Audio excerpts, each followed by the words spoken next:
Bonjour! Aujourd'hui, on va s'arrêter à une nouvelle étape de notre roue de l'année, puisqu'aujourd'hui on célèbre l'équinoxe de printemps. Donc il a lieu entre le 20 et le 21 mars, et cette année donc c'est le 20 mars. Donc on est à l'équinoxe, c'est-à-dire que la durée du jour est égale à la durée de la nuit. Et à partir donc de ce jour, il y aura plus de durée de jour que de durée de nuit. On se rappelle que donc les jours rallongent depuis le solstice d'hiver, et on entre dans la moitié lumineuse de l'année. Dans le calendrier astronomique donc païen, c'est pas le début mais bien le cœur du printemps. On sent notre énergie qui remonte, on a envie de passer du temps dehors là, avec les journées printanières, on a envie de voir du monde, notre énergie s'extériorise, on s'expand, on se renouvelle, il y a la nature qui revit, les fleurs naissent, c'est la saison des amours, donc toute la vie est vraiment foisonnante. On célèbre donc vraiment le printemps et la nature en pleine croissance, la fertilité de la terre et aussi donc les premières naissances. C'est pour ça que les œufs et les lapins sont des grands symboles de cette fête, parce qu'ils sont très en lien avec la fertilité. L'œuf, c'est vraiment un symbole de vie en potentiel, c'est vraiment la force de vie, il contient donc le germe même de la vie. Et le lapin est un animal très prolifique. Je ne sais pas si vous savez, mais une lapine peut donner naissance à une portée de 6 à 12 lapins tous les mois. Ça vous donne une idée. Donc l'énergie de cette fête, donc de l'équinoxe de printemps, qui est aussi connue sous le nom d'Ostara, c'est une énergie qui est très en lien avec les commencements, avec l'équilibre aussi, puisqu'on est à l'équinoxe, avec la fertilité, la force croissante, l'action, la prospérité, la croissance et la vitalité. Donc Ostara, cette fête nous apporte une grande fertilité, une abondance dans tous les pans de notre vie. Tout ce qui est en potentiel peut éclore, peut potentiellement éclore. C'est vraiment le début d'une vie nouvelle, à condition de se lancer dans l'action. C'est une période du tout possible, donc c'est vraiment le moment d'être ambitieux et de faire des nouvelles choses dans notre vie. Et cette fête, elle est du coup tellement en lien avec les commencements que dans certaines traditions, c'est aussi le début de l'année.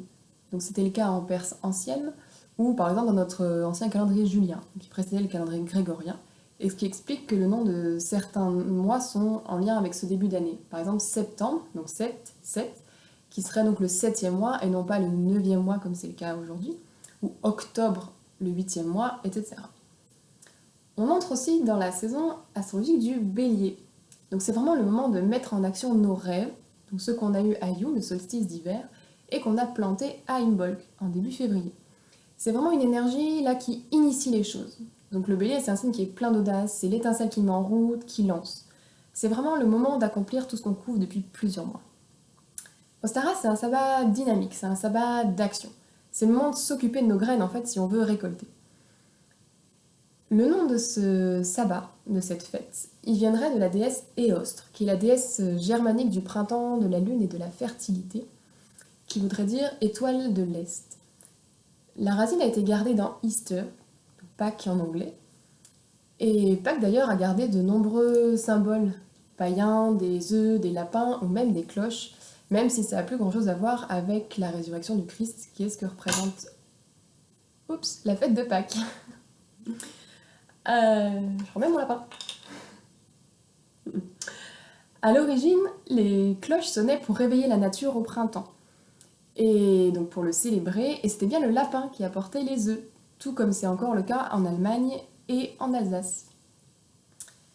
Donc cette fête de l'équinoxe du printemps, c'est vraiment le moment où on peut faire plein d'activités en lien avec l'œuf, pour tout ce qu'il représente, comme je vous disais, en termes de potentiel de vie.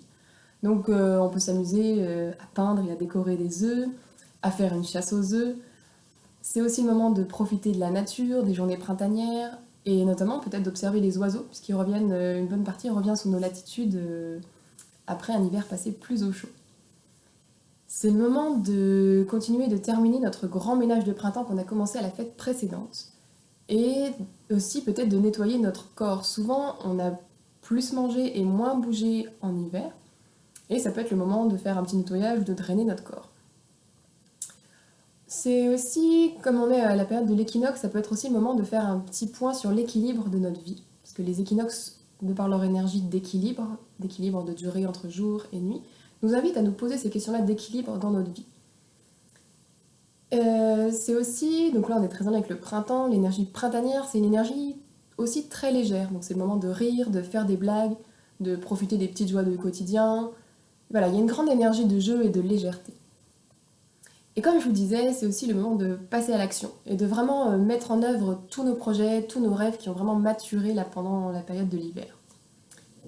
Voilà pour la célébration de l'équinoxe de printemps. Et je vous souhaite un grand succès pour tout ce que vous êtes en train d'entreprendre et pour ce que vous allez mettre en action pour concrétiser vos rêves. Bonne journée et à bientôt!